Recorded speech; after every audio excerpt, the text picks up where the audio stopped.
تصور کرے ایک ایسی عورت کا جس نے بھری محفل میں یہ اعلان کیا کہ میرا جسم اگلے 6 گھنٹوں تک تمہاری ملکیت ہے۔ جناب رسول اللہ صلی اللہ تعالی علیہ وسلم نے بڑے واضح اور مفصل انداز میں بیان فرمایا، لا يزال قدم عبد حتى يسأل عن خمس۔ بسم اللہ الرحمن الرحیم۔ تصور کرے ایک ایسی عورت کا جس نے بھری محفل میں یہ اعلان کیا کہ میرا جسم اگلے 6 گھنٹوں تک تمہاری ملکیت ہے، تم جو چاہو میرے ساتھ کر سکتے ہو، میں ذرا بھی مزاحمت نہیں کروں گی، اور تو اور میرے ساتھ کیے گئے سلوک کی تمہیں کوئی بھی سزا نہیں دی جائے گی۔ یہ کوئی افسانہ نہیں بلکہ 1974 میں ہونے والا ایک سچا اور ہولناک تجربہ تھا جسے ریتم زیرو کا نام دیا گیا۔ سربین آرٹسٹ مارینا ایک گیلری میں کھڑی ہوئی، خاموش کھڑی ہو گئی اور اپنے سامنے ایک میز پر 72 چیزیں رکھ دی، جن میں پھول اور خوشبو سے لے کر کینچی، چاقو اور ایک بھری ہوئی بندوق بھی شامل تھی۔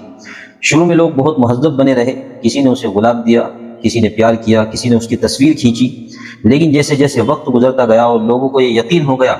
کہ واقعی انہیں کوئی روکنے والا نہیں ہے، تو ان کے اندر چھپا ہوا وہ درندہ جاگ اٹھا جسے قانون اور معاشرے کی زنجیروں نے جکڑ رکھا تھا۔ محض چند گھنٹوں میں ماحول بدل گیا، لوگوں نے اس کے کپڑے تک پھاڑ دیے، بلیڈ سے اس کے جسم پر کٹ لگائے، اس کا خون چاٹا، اور حد تو یہ ہو گئی کہ ایک شخص نے بھری ہوئی بندوق اس کی کنپٹی پر تان دی۔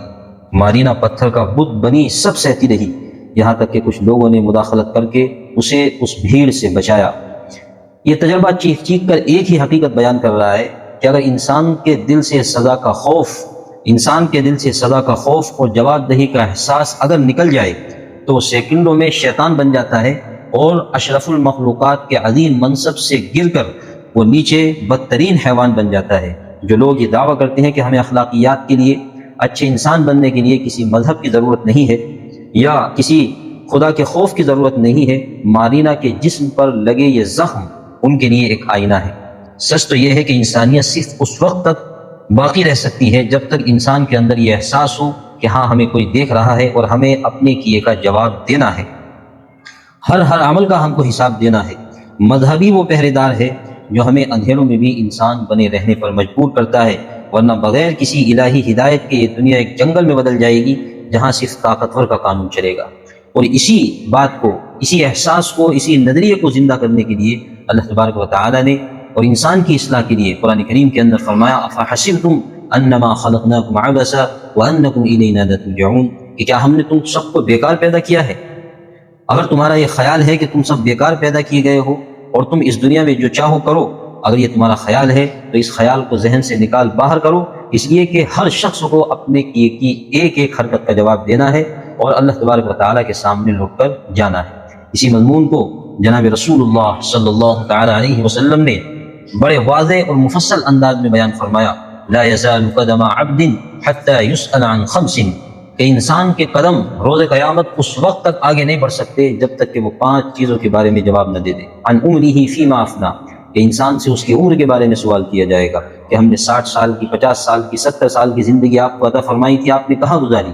وعن شبابه فيما ابلى، اسی طرح انسان کی جوانی کے بارے میں سوال کیا جائے گا کہ ہم نے تمہیں جوانی دی تھی، اس لیے کہ جوانی کے ایام قیمتی ہوتے ہیں، اور انسان جوانی میں جو کچھ سوچتا ہے، جو کچھ نیت کرتا ہے تو اس کو کر گزرنے کی صلاحیت اس کے اندر موجود ہوتی ہے، اس لیے جوانی کے بارے میں بھی سوال ہوگا۔ اسی طرح عن ماله مما من اين اکتسب ومما ان انفق، کہ مال کہاں سے لیا اور کہاں خرچ کیا جا رہا ہے، کہیں ڈنڈی مار کر تو نہیں کمایا، کسی کو دھوکہ دے کر تو نہیں کمایا، اسی طرح سے کہاں پر خرچ ہو رہا ہے، صحیح جگہ پر خرچ ہو رہا ہے یا نام و نمود کے لیے اور نمائش کے لیے خرچ ہو رہا ہے، تو یہ بھی سوال کیا جائے گا۔ اسی طرح سے عن علمه ماذا عمل به، انسان سے اس کے علم کے بارے میں بھی سوال کیا جائے گا کہ آپ کو ہم نے علم عطا کیا تھا، آپ نے اس علم پر کتنا عمل کیا۔ تو یہ جو نظریہ ہے انسان کی جواب دہی کا، اور اسی طرح سے یہ جو احساس ہے جس کو احادیث میں احسان کا نام دیا گیا، یعنی کہ انسان جہاں بھی ہو اس کے ذہن میں یہ چیز رہے کہ مجھے میرا اللہ دیکھ رہا ہے، وہ نماز پڑھ رہا ہے تو یہ بھی سمجھے کہ مجھے میرا اللہ دیکھ رہا ہے، اسی وقت نماز کے اندر خشوع و خضوع آتا ہے۔ اسی طرح جب وہ بازار میں چل رہا ہو وہاں بھی اس کے اندر یہ احساس زندہ ہو کہ میرا اللہ مجھے دیکھ رہا ہے۔ جب وہ کاروبار کر رہا ہو تو وہاں بھی یہ احساس زندہ ہو، جب وہ کسی کے ساتھ ظلم کر رہا ہو، کسی کے ساتھ ناانصافی کر رہا ہو تو اللہ تبارک و تعالیٰ کو یہی مقصود ہے کہ بندے کے اندر یہ احساس زندہ ہونا چاہیے، اور جب تک یہ احساس زندہ ہوتا ہے معاشرے میں سدھار ہوتا ہے، معاشرے میں امن قائم ہوتا ہے۔ لیکن جن لوگوں کے دلوں سے یہ احساس ختم ہو جاتا ہے، لوگوں کا ڈر، جواب دہی کا احساس، تو پھر انسان نہیں رہتا، وہ ایک درندہ صفت جانور بن جاتا ہے۔ اسی لیے جو لوگ یہ کہتے ہیں کہ ہمیں